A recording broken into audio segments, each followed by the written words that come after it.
Welcome to learning academy Kannada YouTube channel. ಮೊದಲ ಬಾರಿ ನಮ್ಮದು ಯೂಟ್ಯೂಬ್ ಚಾನಲ್ ನೋಡ್ತಾ ಇದ್ದರೆ ಅಥವಾ ಇಲ್ಲಿವರೆಗೂ ಸಬ್ಸ್ಕ್ರೈಬ್ ಮಾಡದೇ ಇದ್ದರೆ ಸಬ್ಸ್ಕ್ರೈಬ್ ಮಾಡಿ ಮತ್ತು ಸಪೋರ್ಟ್ ಮಾಡಿ ಅಂತ ಹೇಳ್ತಾ ಇವತ್ತಿನ ಒಂದು ವಿಡಿಯೋ ಬಂದುಬಿಟ್ಟು KPSC KS ನೇಮಕಾತಿ 2024 KPSC KS ಮುಖ್ಯ ಪರೀಕ್ಷೆ ಅಧಿಕೃತ ದಿನಾಂಕ ಪ್ರಕಟ ಅಂತೇಳಿ ತಮ್ಮಲ್ಲಿ ನೋಡಿರ್ಬೋದು. ಈಗಾಗಲೇ ನೀವು ಈ ಒಂದು ಡೇಟ್ಸ್ ಸಹ ನೋಡಿರ್ಬೋದು ಸ್ನೇಹಿತರೆ.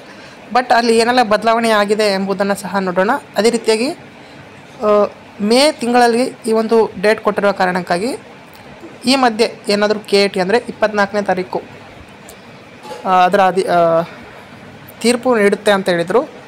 ಏನಾದರೂ ಸೆಕೆಂಡ್ ಲಿಸ್ಟ್ ಬಿಡುಗಡೆ ಮಾಡ್ತಾರಾ ಅಥವಾ ಏನೆಲ್ಲ ಅಪ್ಡೇಟ್ ಆಗ್ತದೆ ಎಂಬುದನ್ನು ಈ ಒಂದು ವಿಡಿಯೋದಲ್ಲಿ ಡಿಸ್ಕಷನ್ ಮಾಡ್ತಾ ಹೋಗೋಣ ಸ್ನೇಹಿತರೆ.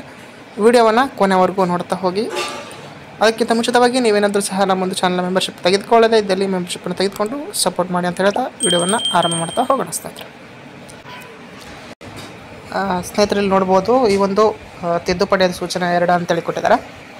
ಇಲ್ಲಿ ಏನೆಲ್ಲ ಕೊಟ್ಟಿದ್ದಾರೆ ಎಂಬುದನ್ನು ನೋಡೋಣ. 2023-24 ಸಾಲಿನ ಗೆಜೆಟೆಡ್ ಪ್ರೊಬೆಷನರಿ ಹುದ್ದೆಗಳ ಗ್ರೂಪ್ ಎ ಮತ್ತು ಗ್ರೂಪ್ ಬಿ ವೃಂದದ ಒಟ್ಟು 384 ಹುದ್ದೆಗಳ ಸಂಬಂಧಿಸಿದಂತಹ ಪೂರ್ವಭಾವಿ ಮತ್ತು ಮುಖ್ಯ ಪರೀಕ್ಷೆ ಅಧಿಸೂಚನೆಗಳನ್ನು ಕ್ರಮವಾಗಿ 26/2/2024 ದಿನಾಂಕ 13/2/2025 ಹೊರಡಿಸಲಾಗಿರುತ್ತದೆ. ದಿನಾಂಕ 13/2/2025 ಅಧಿಸೂಚನೆಯಲ್ಲಿ ಮುಖ್ಯ ಪರೀಕ್ಷೆಯನ್ನು ದಿನಾಂಕ 28/3/2025, 29/3/2025, 1/4/2025 ಮತ್ತು 2/4/2025 ನಿಗದಿಪಡಿಸಲಾಗಿರುತ್ತದೆ. ಕಾರಣಾಂತರಗಳಿಂದ ಮುಖ್ಯ ಪರೀಕ್ಷೆಯನ್ನು ಮುಂದೂಡಿ ಪ್ರಕಟಣೆ ಹೊರಡಿಸಲಾಗಿತ್ತು. ಹೌದಾ, ಈಗಾಗಲೇ ನಾವು ನೋಡಿದ್ವಿ. ನೆಕ್ಸ್ಟ್ ಬಂದ್ಬಿಟ್ಟು ಪ್ರಸ್ತುತ ಸದರಿ ಮುಖ್ಯ ಪರೀಕ್ಷೆ ದಿನಾಂಕ 3/5/2025, 5/5/2025, 7/5/2025 ಮತ್ತು 9/5/2025 ನಡೆಸಲು ಮರು ನಿಗದಿ ಮಾಡಿರಲಾಗಿರುತ್ತದೆ ಅಂತೇಳಿ ನಿಗದಿಪಡಿಸಲಾಗಿರುತ್ತೆ ಅಂತೇಳಿ ಅವ್ರು ಕೊಟ್ಟಿರುವಂಥದ್ದು. ಅಂದರೆ ನಿಮಗೆ ಮೇ 3 ಮತ್ತು 5, 7, 9 ಇದನ್ನು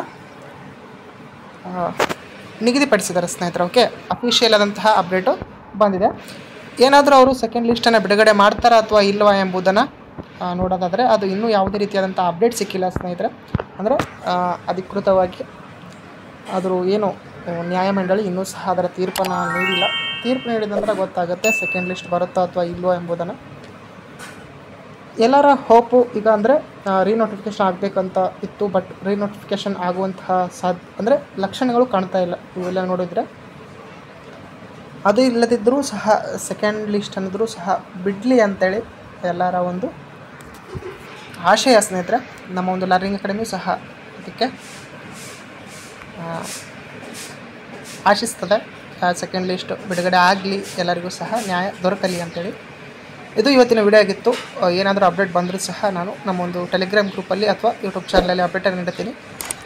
ಅಲ್ಲಿವರೆಗೂ ಸಹ ನಮ್ಮೊಂದು ಯೂಟ್ಯೂಬ್ ಚಾನಲ್ ಲೈಕ್ ಮಾಡಿ, ಶೇರ್ ಮಾಡಿ ಮತ್ತು ತಪ್ಪದೆ ಸಬ್ಸ್ಕ್ರೈಬ್ ಮಾಡಿ ಅಂತ ಹೇಳ್ತಾ ವಿಡಿಯೋ ಇಷ್ಟಕ್ಕಾಗಿ ಧನ್ಯವಾದ. Thanks for watching.